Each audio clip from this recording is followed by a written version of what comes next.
Birkaç arkadaşımızı havalimanında sorgulandı falan. Bu bizi tedirgin etti. Daha özgür, daha güvenilir bir yere gitmemiz gerekiyor. Kanada'ya ayak bastık.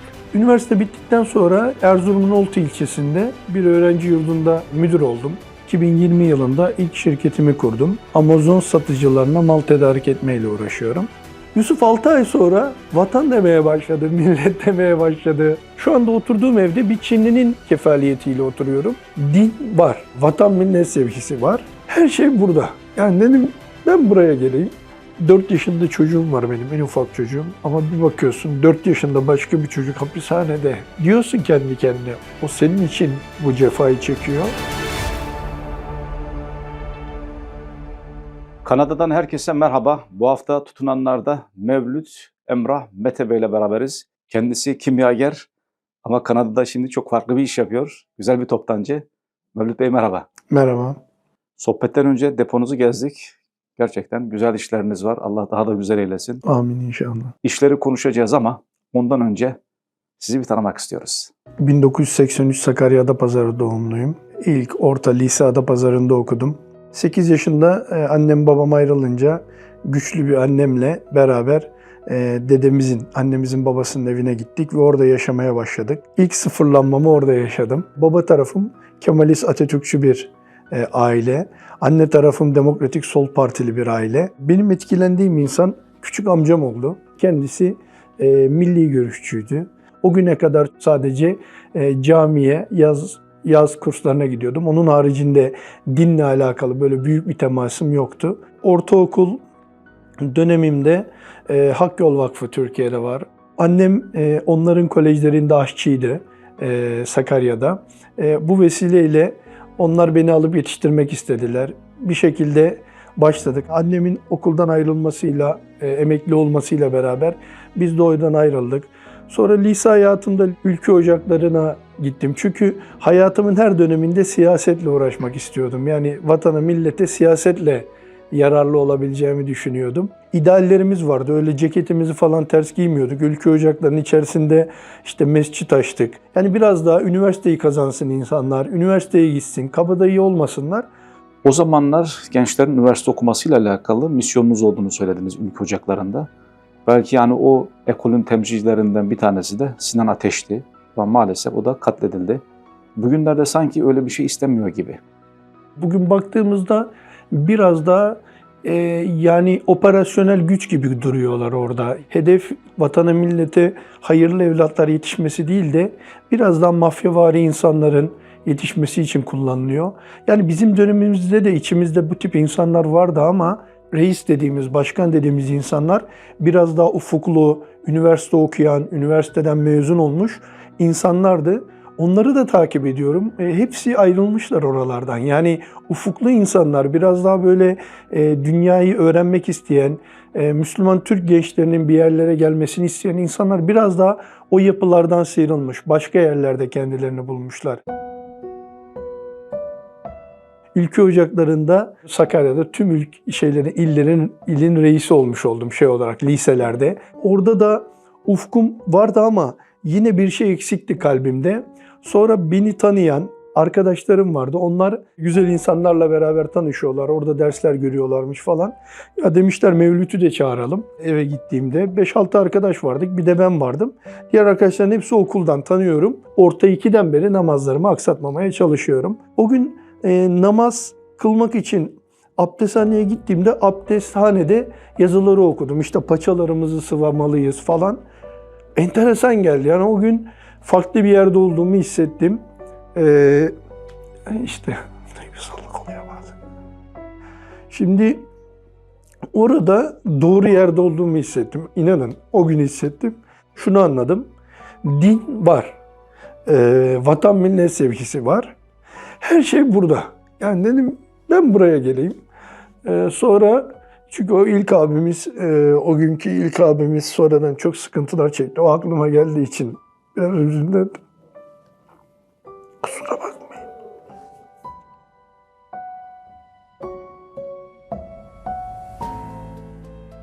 O güzel insanlarla tanıştıktan sonra aslında ufkumuz biraz daha Türkiye dışına çıktı. Hedefinizin sadece bir ırksal hedefler değil de o yaşadığınız o güzelliği dünyanın tüm insanlarıyla paylaşma fikri oluştu. 22 seneden beri bu güzel insanların arasındayız. Kabul ettiler o günden beri. Üniversiteyi kazanmam, o günkü o güzel insanların desteğiyle bir ay orada bir kamp yaptım, çalıştım, devamlı ÖSS'ye çalıştım falan. Çok bilmediğim konu vardı çünkü. Kafkas Üniversitesi kimyayı kazandım Kars'ta. Kars'a gittiğimizde çok zorluklar içerisindeydi ama yine ufkum vardı. Gelen talebeleri yetiştirmek, bir şeyler yapalım, Kars için neler yapabiliriz diye.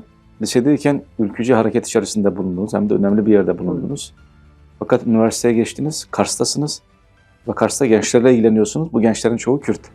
O zaman sizde de bir değişim olmuş. Evet, kesinlikle mantalitemiz dediğim ya, dünyayı görmeye başlayınca Doğu Asya'daki ilk açılan okullar vesaire, işte o zaman ufkum değişti benim. Yani gerçek milliyetçiliğin, gerçek vatan millet sevgisinin ne olabileceğini o anda aslında anladım. Kars'a gittiğimizde inanın beynimde hiçbir ırksal zerre bir şey kalmamıştı. O kadar iyi insanlar, o kadar kalplerini açtılar ki bize. Hatta bir anımı paylaşayım. Bir köye gittik. Orada Kürt bir ailenin çocuğu liseye gelmesi gerekiyor. Yurtlar çok imkan yok. Devletin yok. Nerede kalacak? Bekar evlerinde kalması gerekiyor. Gittik orada. Dediler sizinle beraber kalsın. Geldi. Başladık Yusuf'la. Yusuf tabii ki o günün şartlarında savunduğu değerler farklı değerlerdi. Bizle aynı değerler değildi. Yusuf 6 ay sonra vatan demeye başladı, millet demeye başladı. Abi ben de yurt dışında öğretmen olabilir miyim demeye başladı. Yusuf sonra polis oldu. Yani başta bize propaganda yapan Yusuf dedi ki abi ben polis olacağım dedi bir gün. İyi ol dedik, sen çalış sınavlarına falan. Ve bunlar gibi onlarcası var. Hatta bir kardeşimiz fen lisesine gidiyordu. Ders çalışıyorduk beraber. Babası da orada bir ilçenin belediye başkanıydı. Şu andaki DEM Parti'den, eskiden HADEP'ti. Ya dedim ki kardeşim baban nasıl izin veriyor bizim yanımıza gelmesine falan. Babam diyor ki git onlara, yani git orada sen ders gör diyor dedi. Tıp fakültesini kazandı Kars Fen Lisesi'nden. Yani baktığınız zaman ben neysem o da o yani. O partide bir belediye başkanı, hatta şu anda üst düzey yönetici biliyorum. Ama çocuğu benim gibi vatanını milletini seven, vatanını milletine yararlı olmak isteyen bir insan. Okuma salonları açmaya başladık Kars'ta. Devletine, vatanına, milletine hayırlı evlatlar çıksın. Yani hedefimiz hep buydu. İlçe ilçe gezdik, ilçe ilçe dolaştık. Üniversiteyi bitirdiniz. Evet, Sonra üniversite bittikten sonra Erzurum'un Oltu ilçesinde bir öğrenci yurdunda müdür oldum. Dershaneden geliyorlardı. Dershaneden geldikten sonra ağır bir ders şeyini yapmıştım onlara. Hoca çağırıyordum, öğretmen çağırıyordum, ekstra kurslar veriyordum. 24 adet üniversiteye hazırlanan gencimiz vardı. 24'ü de üniversiteyi kazandı. Sonra ailevi nedenlerden dolayı Sakarya'ya geldim. Dedim ben artık ticarete atılacağım. 2 ay sonra Erzurum'dan tanıdığım bir arkadaşım aradı. Işık Koleji'nde halkla ilişkiler mesulü arıyoruz. Gel buyur halkla ilişkiler mesulü ol. Burada gel talebelerle ilgilen. Adli vefa tamam dedim. Bir sene kabul ediyorum dedim. Yani bir sene yapayım bu vazifeyi. Sonra dedim ayrılır yine ticaret yaparım. 2 yıl orada vazife yaptım. 2009'un sonunda Işık Koleji'nde çalışıyordum. Aynı yerde çalıştığımız bir arkadaşım Brezilya'ya gitmişti. Bana dedi ki gel burada beraber çalışabiliriz. Ve bir şekilde Brezilya'ya yolculuğum başladı 2010 yılında. Eşim ve bir tane çocuğumla beraber gittim. Brezilya'ya gittim. Sıfırdım. İkinci sıfırım Brezilya. Birinci sıfırım babamla ayrıldığımızda. İkinci sıfırım Brezilya. Ticareti çok sevdiğim için Brezilya Türkiye İş Adamları Derneği açtık. Gelen iş adamlarına yardımcı olma. Çok insanı Türkiye'ye götürdük. Çok insanı Türkiye'den getirdik. Ve bir hareket başladı. Ve bu hareketin sonucunda da geldiğimizde birse Brezilya Türkiye ticareti, biz o 6 senede onu 10 katına çıkardık. 2016'da kendim orada gümüş böyle takı işlerine başladım. Takı satmaya başladım. Çok başarılı olamadım o işlerde. Türkiye'de yine Sapanca diye bir yer var, Adapazarı Sapanca'da. Yine aileden kalma. Onu sattım. Onu yedim orada. Sonra restoran işine girdim 2018 yılında. Artık sıfırdım. Arkadaşların kredi kartlarıyla malzemeleri aldım. 2-3 tane de ortağım vardı. 2018'e geldiğimizde restoran iyi dönmüyor. Tam rayına oturmadı. Bir arabam vardı ufak. Dedim bunu da satayım. Yani bu artık yani son şeyim. Onu da sattım. Ondan sonra işlerim bir anda değişti. Yani bütün borcum kapanıp bir anda çıkış oldu hayatımda. Brezilya'da bazı hamleler olmaya başladı. Birkaç arkadaşımızı havalimanında işte sorgulandı falan. Bu bizi tedirgin etti Brezilya ile alakalı. Dedik ki yani buralarda eğer böyle olacaksa bizim demokratik ve daha özgür, daha güvenilir bir yere gitmemiz gerekiyor. 2-3 arkadaşımız da Kanada'ya gelmişti. Ben de dedim Kanada'ya gidiyoruz dedim ailecek. Ve 2019'un Ağustos ayında Kanada'ya ayak bastık. Türkiye'den Brezilya'ya 10.000 kilometre, Brezilya'dan Kanada'ya 10.000 kilometre bu şekilde göçler gerçekleştirdiniz, Kanada'ya geldiniz. Kanada'da ne gördünüz? 2 tane sıfırı yaşadık. Şimdi 3. sıfır. 3. sıfıra da Kanada'da başladık. Fikrimde ticaret yapmak vardı ama sermaye çok az yeterli olmadığı için akabinde bir pizzacıya girdim. Pizzacıda çalışmaya başladım. Şoförlük yaptım orada. Aynı zamanda paket dağıtıyordum. Amazon Flex diye bir şey var. Paket dağıtıyorsun. Orada paket dağıtıyordum. Türkiye'de bu süreçten sonra tanıdığım değerli bir insan vardı. Bir arkadaşımın arkadaşı. O dedi ki ben dedi Amerika'ya mal yapıyorum. Onlar çok iyi tutturdular. İstersen sana da daha farklı çeşitlerle bu ürünlerden yapabiliriz. Gıda çeşitleri. Ben de çok iyi olur dedim. Ama dedim o kadar büyük yeterli sermayem yok. Dedi ki hiç sorun değil ben sana gönderirim dedi. Bana bir konteyner mal gönderdi. Bir kısmını ödedim. Gelince sattıktan sonra da bir kısmını ödedim. Ama bana güven duyması çok hoşuma gitti. 3-4 konteyner daha mal getirdim. Yine paralarını sattıkça ödedim ona. O şekilde burada bir tutunma yoluna girdik. 2020 yılında ilk şirketimi kurdum. İlk önce online ticaret, Amazon'da ürün satmaya başladım. Kendi ürünlerimi, private label deniyor. Kendi ürünlerimi satmaya başladım.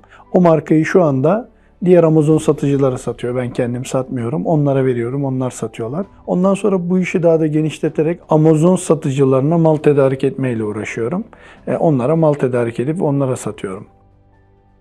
Burası bizim depomuz. Gelen mallarımız buraya geliyor ilk olarak.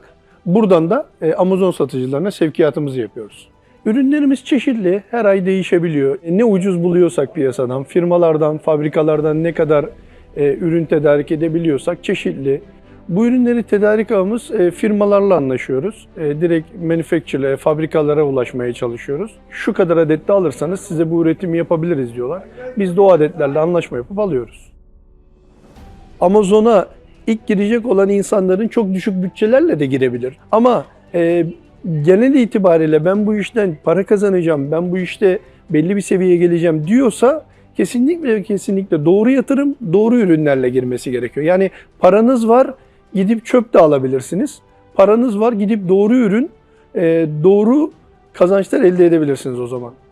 Kitap yapacaksanız çok büyük bütçelere gerek yok. Ama böyle arbitraj ürünleri yapacaksanız en az bir 50 bin dolarınız olması lazım. Kanada şartlarında veya Amerika şartlarında. 50 bin dolarla başlayan bir insana diyelim ki 4 aylık dönemde %20 kar eder. 10 bin dolar kazanır o işten, kar eder. Eğer bu 4 aylığı yılda 3 defa çevirirse yani baktığınız zaman 30 bin dolar para kazanır yılda bu işten. Eğer 50 bin dolar yatırırsa. Eğer bu işi 100 bine, 200 bine çıkardığı zaman eğer 200 bin dolarını çevirirse 120 bin, 130 bin dolar net kar eder bu işten. Amazon böyle ayrı bir iş yapılacak bir iş değil. Yani ben öğretmenim yanında da şu işi yapacağım veya başka bir işle uğraşıyorum yapacağım bir iş değil. Amazon tamamen konsantre olup ürünleri paketleyip ürünlerin sistemini yapıp böyle takip edeceğiniz, belki günde 13-14 saat çalışacağınız bir sistem. Öyle hani ayrıca kendi işimin yanında bu işi de yapayım bir iş değil. Bu depoya geldiğimizde bu işlerimiz yeni başlamıştı. O kadar büyük sermayemiz yoktu. Bu depoyu tuttuğum arkadaş Hintli kendisi. Geldim tanıştım. Tamam dedi ama şu an için param yok dedim. Tamam dedi sen ürünlerini getir, parasını sonra konuşuruz dedi. Akabinde dedim ki ya malları getirecek senin kamyonlarını kullanabilir miyiz? Kullanalım dedi. 5-6 ay beni idare etti. Bir arkadaşlığımız doğdu. Onun bana güven duyması çok hoşuma gitti. Bana olan güven duygusu beni çok motive etti yani.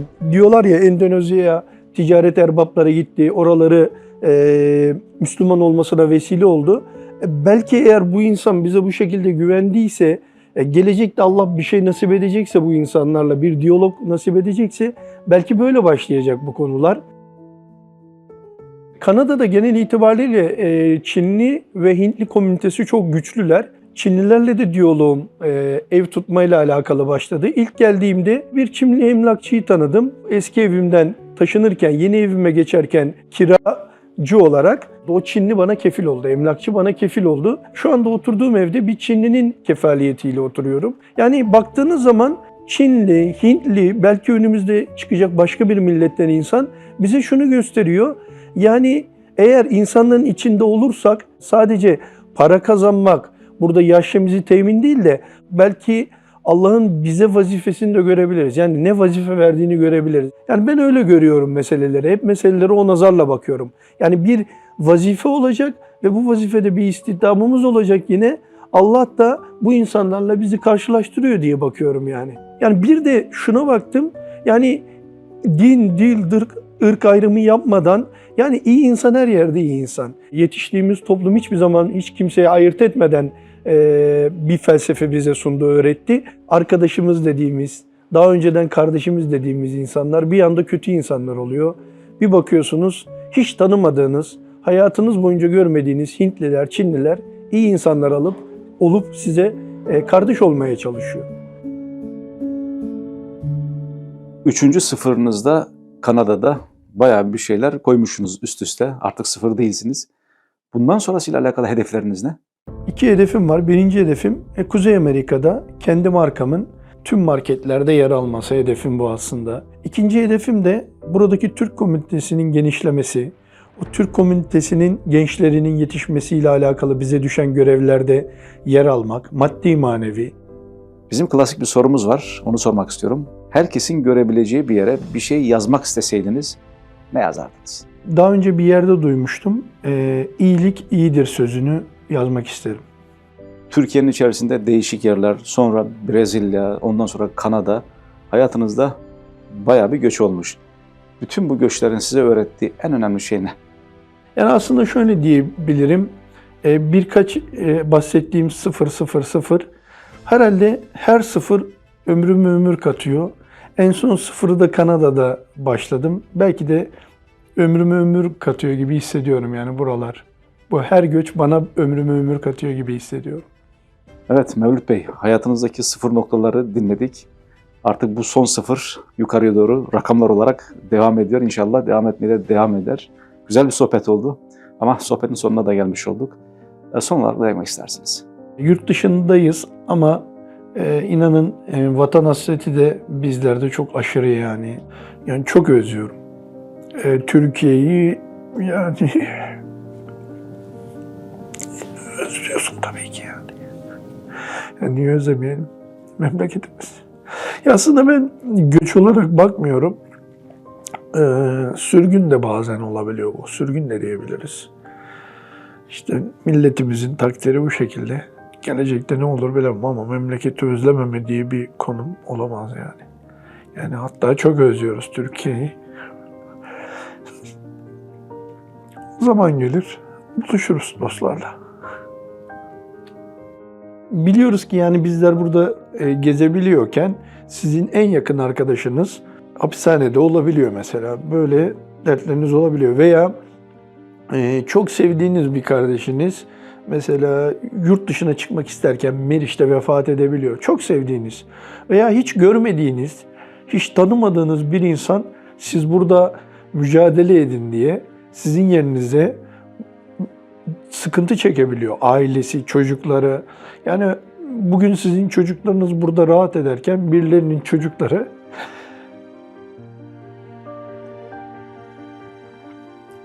belki ayakkabı alamıyor. Yani belki ne diyeyim? Çok özür dilerim abi. Yani belki babasını göremiyor, annesini göremiyor. 4 yaşında çocuğum var benim, en ufak çocuğum. Ama bir bakıyorsun 4 yaşında başka bir çocuk hapishanede.